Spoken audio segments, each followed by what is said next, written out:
Vendor credits disappear at an alarming rate. Vendor credits represent real money that is owed your organization, money that can be added right to the bottom line. Yet this always doesn't happen.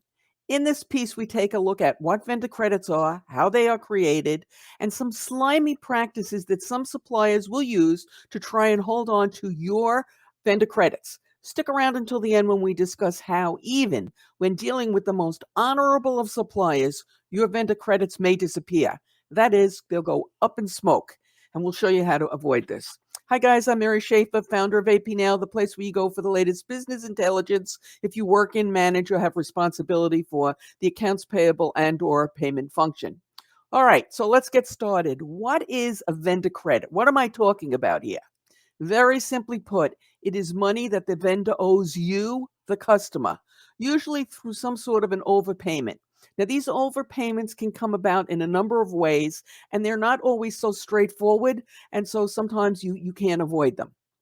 So let's dive right in and let's take a look at how vendor credits are created. The number one way that vendor credits are created are duplicate payments. Okay, that is by far the commonest, the easiest to understand. And before you just say, oh, well, if we make a duplicate payment, doesn't the vendor automatically give the money back? The answer to that is not exactly. A few will return the check if you made the duplicate payment with a check, but in the course of business, that's maybe 1% of all vendors out there. So duplicate payments, and that's something we're going to try and get our hands around in this conversation.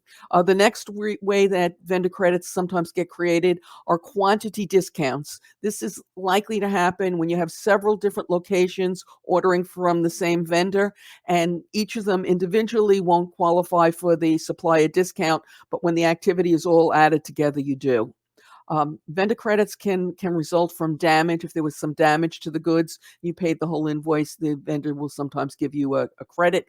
It can be a result of pricing errors, and a myriad of other possibilities, some which are industry dependent. And of course, let me just remind you one more time, duplicate payments, definitely a source of vendor credits. Now, what do the vendors do with these credits when they create them?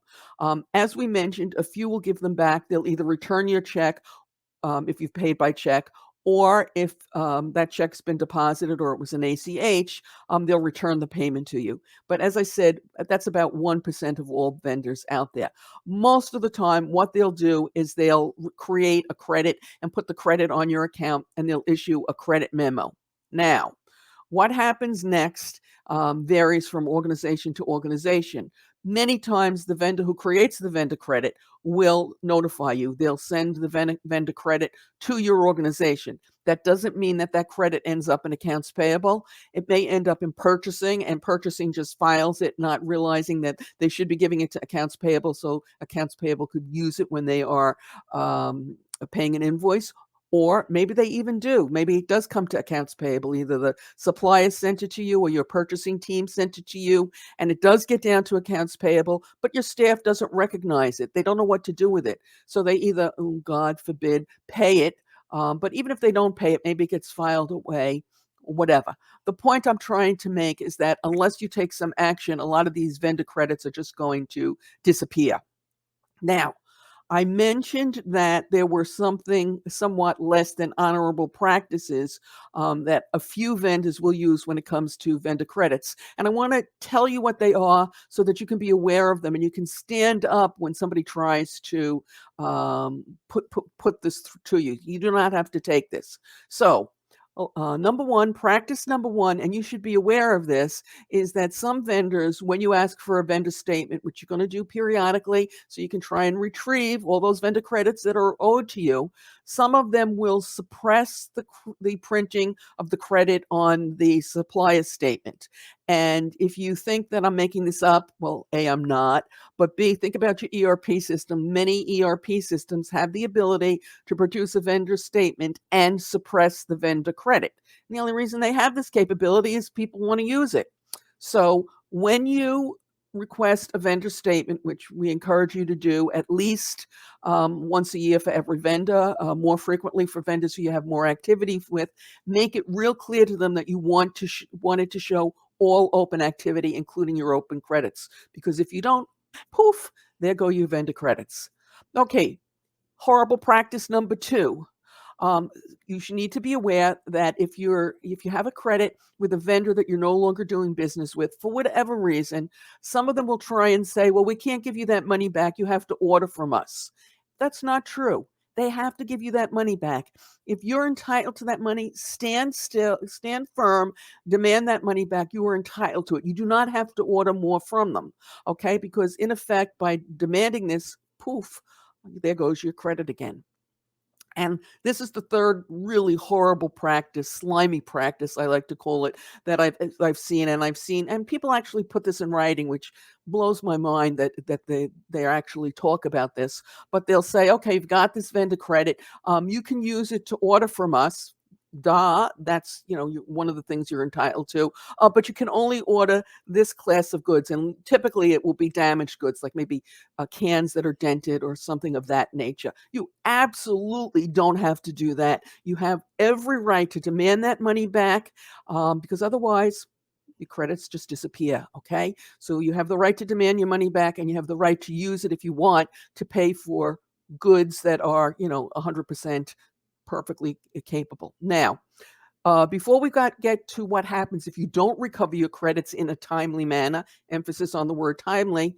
If you like this episode, please give us a thumbs up. And if you love it, please subscribe. We produce new content for the channel 3 times a week. Tuesdays and Thursdays are for accounts payable and payment issues, and we have fun with Wordle on Saturdays. Okay, now let's assume you're dealing with an honorable supplier. And by the way, most of your suppliers are honorable and they will fall into this category. And for whatever reason, you haven't recovered your credits. Maybe you don't know about them, you haven't asked for a statement, or they've gotten filed away, or one of the many other things that we've talked about. So now what happens with your honorable supplier? It's the end of the quarter, it's the end of the year, the fiscal year, and the AR person is looking over their accounts, and they're trying to clean them up before they do their annual financial statements, okay? So they're trying to clean up all their accounts, and they see, "Oh, look, you have a $100 vendor credit. And oh, well, you took unearned early payment discounts, which they didn't try and collect from you. They just let you take them, but they've been accruing them on the books, and you have $98 worth." So they match them off, the vendor credit for the $100 which they owe you, and the $98 for that unearned early payment discount you took that they think you owe them, and they poof wash it away. Your credit goes away. Everybody's happy. You didn't know about the credit. They think you think you got your early payment discount. They're happy that they were able to collect it, and you never know. So you never got the credit. So another reason why we make a big to-do about always doing these statement audits and staying on top of it.